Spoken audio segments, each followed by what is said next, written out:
तो स्वागत है आपका मेरे यूट्यूब चैनल पर। और आज से हम बात करने जा रहे हैं आपके बायो के बारे में, यानी फर्स्ट चैप्टर से बात करेंगे। तो लगातार देखते रहिए और ये चैप्टर लगातार चलेंगे। विश्वास बनाए रखें और विश्वास के साथ लगातार देखते रहिए।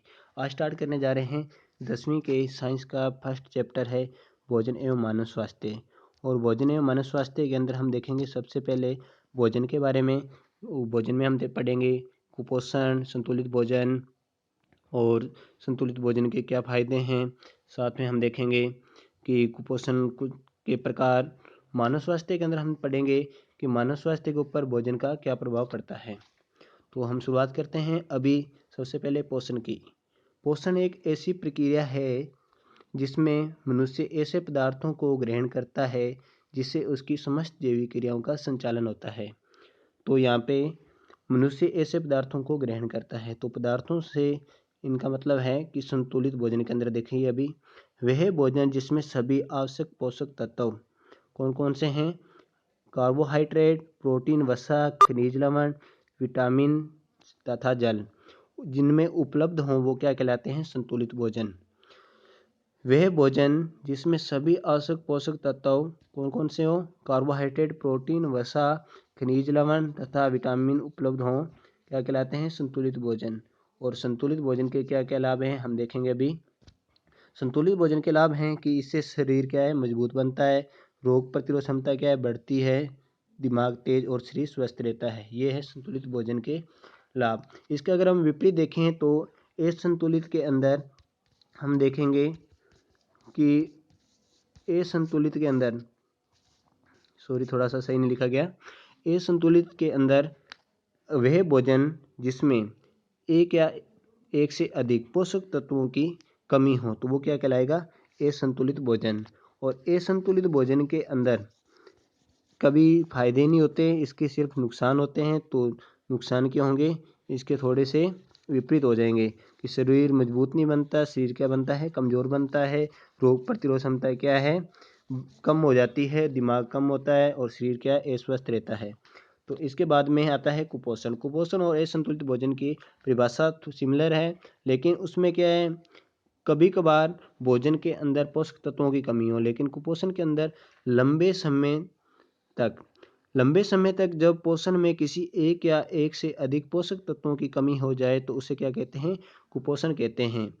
इससे शारीरिक तथा मानसिक दोनों प्रकार के क्या है, दुष्परिणाम देखने को मिलते हैं। तो कुपोषण की परिभाषा लगभग पूछी जा सकती है कि लंबे समय तक जब पोषण में किसी एक या एक से अधिक पोषक तत्वों की कमी हो जाए तो उसे क्या कहते हैं, कुपोषण कहते हैं। इससे शारीरिक और मानसिक दोनों प्रकार के दुष्प्रभाव होते हैं। तो इसका मुख्य कारण क्या है, सबसे ज़्यादा देखने को ये मिलता है कि सभी पोषक तत्वों का भोजन में पर्याप्त मात्रा में नहीं मिलना।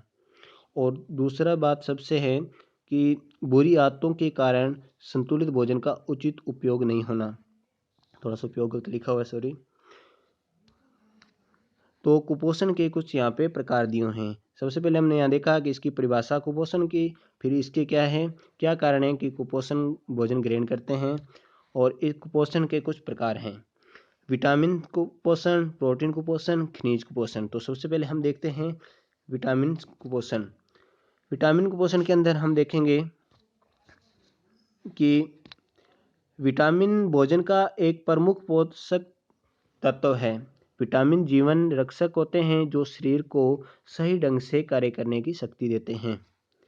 ये विटामिन थोड़ी मात्रा में शरीर को दिए जाते हैं लेकिन बहुत ही ज़्यादा लाभदायक होते हैं। तो आगे यहाँ पे सारणी दी हुई है, विटामिन को नाम है, उनसे कमी से होने वाले रोग हैं और साथ में रोग के लक्षण हैं। तो सबसे पहले हम देखते हैं रोग के लक्षण। विटामिन ए, इसकी कमी से होने वाला रोग कौन सा है, रतौंधी रोग। रतौंधी रोग के क्या लक्षण हैं कि रात को या प्रकाश में दिखाई नहीं देते, किसी को दिखाई नहीं देना क्या है, इसके लक्षण हैं।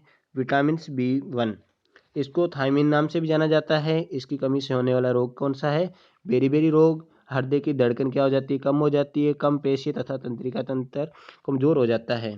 उसके बाद में आता है B2, इसको राइबोफ्लेविन रोग के नाम से भी राइबोफ्लेविन के नाम से इसको जाना जाता है, लेकिन इसकी कमी से होने वाला रोग है राइबोफ्लेविनोसिस। और इसमें क्या है, इसके लक्षण कि मुख के किनारे व होठ की त्वचा का फटना, स्मृति में कमी। विटामिन B5 को नियासिन नाम से भी जाना जाता है। इसकी कमी से होने वाला रोग है पेलेग्रा। इसके लक्षण क्या हैं? जीभ तथा त्वचा पर पपड़ियाँ का बनना या उनका गिरना। विटामिन C, इसको एस्कार्बिक अम्ल के नाम से भी जाना जाता है। और इसकी कमी से होने वाला रोग कौन सा है? इसकी कमी से होने वाला रोग है स्कर्वी रोग। और स्कर्वी रोग के क्या लक्षण हैं? मसूड़ों से खून आना, त्वचा पर चकत्ते बनना। विटामिन D कैल्सीफेरॉल नाम से जाना जाता है। इसकी कमी से होने वाला रोग है रिकेटस। इसमें क्या होता है? पैरों की हड्डियां मुड़ जाती है। यहाँ पे मुड़ गलत लिखा हुआ है, तो वापिस से देख लेते हैं। विटामिन A की कमी से रतौंधी रोग होता है। रात को या प्रकाश में दिखाई नहीं देना इसके लक्षण हैं। B1 को थायमिन के नाम से जाना जाता है। और साथ में बेरी रोग, इससे बेरी रोग होता है B1 से। इसके क्या लक्षण हैं? हृदय की धड़कन क्या हो जाती है? कम हो जाती है। पेशी तथा तंत्रिका तंत्र कमजोर हो जाते हैं। B2 को राइबोफ्लेविन नाम से जाना जाता है। और राइबोफ्लेविनोसिस, इसकी कमी से रोग होता है। मुख के किनारे व होठ की त्वचा का फटना, स्मृति में कमी। B5 को नियासिन और इससे कमी से होने वाला पेलेग्रा रोग, जीभ व त्वचा पर पपड़ियां बनना।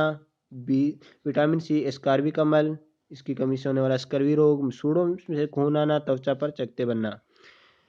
विटामिन D कैल्सीफेरॉल के नाम से जाना जाता है। रिकेटस रोग होता है और पैरों की हड्डियां क्या हो जाती है? मुड़ जाती है। अब उसके बाद में आता है प्रोटीन कुपोषण। तो हमने कुपोषण की परिभाषा देखी, इसके कारण देखे।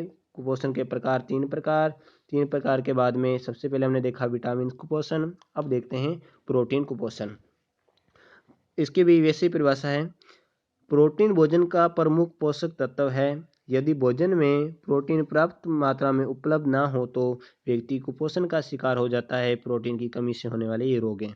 तो पहले आया था विटामिन कुपोषण, अभी आया है प्रोटीन कुपोषण। तो दोनों की परिभाषाएं हम ये भी लिख सकते हैं कि जिस भोजन में लंबे समय तक विटामिन की कमी हो तो उसे विटामिन कुपोषण कहेंगे।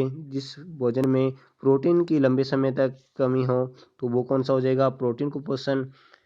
तो प्रोटीन की कमी से होने वाले रोग, यहाँ पे क्वेश्चन पूछा जाता है कि जैसे यहाँ पे दो रोग दिए हैं, क्वाशियोकोर और मेरिस्मस रोग।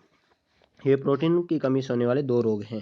तो क्वेश्चन पूछा जाता है कि इनके लक्षण और इनके उपाय। जैसे लक्षण तो क्या है कि क्वाशियोकोर प्रोटीन की कमी से होता है।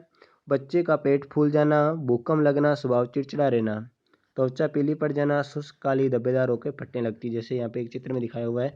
तो ये तो इसके लक्षण हो गए। इसके अगर उपचार या उपाय पूछे जाएं तो क्या होगा? प्रोटीन की क्या कर देना? पूर्ति कर देना। तो इसे पूर्ति करने के बाद में क्या हो जाएगा? इसके उपचार होना शुरू हो जाएगा। मेरिस्मस रोग है प्रोटीन की कमी से होने वाला, और साथ में प्रोटीन के साथ उसकी ऊर्जा में कमी। जैसे ये चित्र में बच्चे का दिखाया गया है, शरीर का शुक्र दुर्बल हो जाना, आंखों का अंदर की ओर धंस जाना या फिर आंखों की चमक खत्म हो जाना, ये है प्रोटीन कुपोषण। इसके बाद में आता है खनिज कुपोषण। तो विटामिन कुपोषण के बाद में प्रोटीन कुपोषण, और प्रोटीन के बाद में अभी खनिज कुपोषण। तो खनिज कुपोषण की परिभाषा है, हम देखेंगे अभी। खनिज लवण भोजन के प्रमुख पोषक तत्व है। यदि भोजन में खनिज पर्याप्त मात्रा में उपलब्ध ना हो तो व्यक्ति कुपोषण का शिकार हो जाता है। तो हम इस सारणी में देखेंगे कुछ दिनों में खनिज तत्व और उनके स्रोत व कार्य। तो सबसे पहले हम देखते हैं सोडियम। तो सोडियम के अंदर सोडियम मिलता है सामान्य नमक में, मछली में, मांस, अंडे और दूध में। तो इनका कार्य क्या है कि मांसपेशी संकुचन, तंत्रिका आवेश संचरण, शरीर का विद्युत अपघटन, संतुलन बनाना। और पोटेशियम का क्या है? ये सभी खाद्य पदार्थों में प्राप्त होते हैं हमें। और जैसा सोडियम के जो कार्य हैं लगभग सेम वही पोटेशियम के कार्य हैं। मांसपेशी संकुचन, तंत्रिका आवेग संचरण, शरीर का विद्युत अपघटन, संतुलन बनाना, विभिन्न कोशिकीय क्रियाओं का संचालन। तो सोडियम और पोटेशियम के कार्य सेम हैं। उसके बाद में आता है कैल्शियम। कैल्शियम किन से प्राप्त होता है? दूध, अंडे और हरी सब्जियों में। इनके कार्य हैं विटामिन D के साथ हड्डियां एवं दांतों की मजबूती बनाना। जैसे सोडियम और पोटेशियम सेम कार्य करते हैं, वैसे ही कैल्शियम और फास्फोरस लगभग सेम कार्य करते हैं। फास्फोरस दूध, हरी सब्जियां, बाजरा, रागी, सूखे मेवे, यकृत या विकृत में ये हमें मिलता है। और इनके क्या कार्य हैं, कैल्शियम से मिलकर, तो अभी हमने पढ़ा है कि कैल्शियम विटामिन डी के साथ हड्डियां एवं दांतों की मजबूती बनाते हैं। और तो फास्फोरस क्या करते हैं, कैल्शियम से मिलकर हड्डियां तथा दांतों की मजबूती प्रदान करते हैं। उसके बाद में लोहे तत्व, ये स्रोत हैं यकृत, अंडे, मांस, रक्त, बाजरा, रागी, दही, गाजर, गुड़। तो ये कार्य करते हैं रुधिर में हीमोग्लोबिन का निर्माण, आरबीसी में, और उत्तक ऑक्सीकरण करना। उसके बाद में आता है आयोडीन।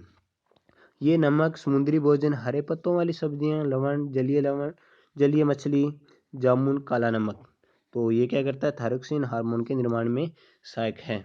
तो यहाँ पे कुछ दिए हुए जैसे लोहे, कैल्शियम और आयोडीन, इनकी कमी से होने वाले रोग हैं, ये पूछे जाते हैं लगभग सबसे ज़्यादा। तो लोहे की कमी से रक्तहीनता होती है, चेहरे का क्या हो जाता है, पीला पड़ जाना, यहाँ पे पड़ जाएगा, गलत लिखा हुआ है। कैल्शियम की कमी से क्या होता है, रोग होता है, हड्डियाँ कमज़ोर हो जाती है, हड्डियाँ कमज़ोर व भंगुर प्रकृति की हो जाती है। आयोडीन से गलगन रोग होता है, थायराइड ग्रंथि की क्रिया क्या होती है, मंद पड़ जाती है। तो ये आपका अभी हो गया है लगभग आधा चैप्टर। इसमें ये किताब के अंदर से मेन टॉपिक दिए हुए हैं जो मैंने यहाँ से उतारे हैं। तो अगर आपको अच्छा लगा तो ज़रूर वीडियो को लाइक करें। और अब वापस हम देख लेते हैं कि हमने पोषण पढ़ा और संतुलित भोजन की परिभाषाएं, कुपोषण की परिभाषाएं क्या होती है कि लंबे समय तक जब पोषण में किसी एक या एक से अधिक पोषक तत्वों की कमी हो तो उसे कुपोषण कहते हैं। फिर इसके कारण क्या है, भोजन में पर्याप्त नहीं मिलना और बुरी आदतों के कारण। फिर हमने देखा कुपोषण के प्रकार, फिर विटामिन कुपोषण, फिर हमने प्रोटीन कुपोषण, और फिर हमने देखा खनिज कुपोषण। तो आप लगातार देखते रहिए। धन्यवाद।